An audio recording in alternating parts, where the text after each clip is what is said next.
বৈশাখের বিকেলবেলা পশ্চিম দিকের আকাশে চমৎকার মেঘ করেছে, আর মেঘের সঙ্গে দারুণ বাতাস বইছে। আর এই বাতাসকে উপভোগ করার জন্য চলে এসেছি দারুণ একটি জায়গাতে। এই জায়গাটি দেখলে হয়তো আপনারা অনেকেই চিনবেন।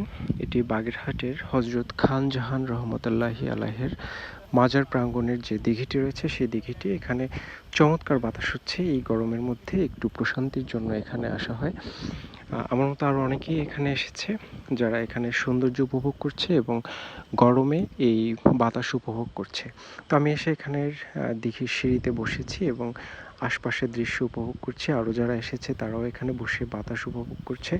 তো এই মাজারটিতে প্রতিদিন দেশের বিভিন্ন প্রান্ত থেকে মানুষজন আসেন, যার ফলে সবসময় মানুষের আনাগোনা থাকে এখানে।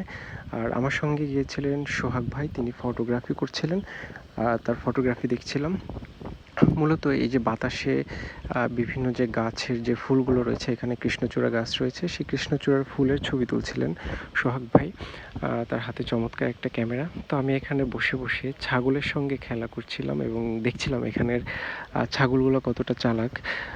এখানের যে ছাগলগুলো রয়েছে সেগুলো ঝালমুড়ি খায়, সেটি দেখছিলাম। আর এটা দেখে বেশ হাসাহাসি করছিলাম। একটি ছাগল আমার কাছে চলে এসেছে, কিন্তু দুঃখজনক বিষয় হচ্ছে আমার কাছে কোনো ঝালমুড়ি ছিল না, তাই তিনি একটু অবাক হয়ে কিছুক্ষণ তাকিয়ে থেকে তারপর চলে গেল। তো এদিকটাতে আমরা দেখতে পেলাম যে মাজারের যে ভেতরের যে অংশটি রয়েছে সেখানে অনেক মানুষজন রয়েছে, বাইরেও অনেক মানুষ রয়েছে। তো এখানে কিন্তু এই গরমের মধ্যে ঘুরতে এসে বেশ ভালোই লাগে। বাগেরহাটের আশেপাশে যারা স্থানীয়রা আছেন তারা গরমের সময় এখানে এসে সুন্দর সময় উপভোগ করেন।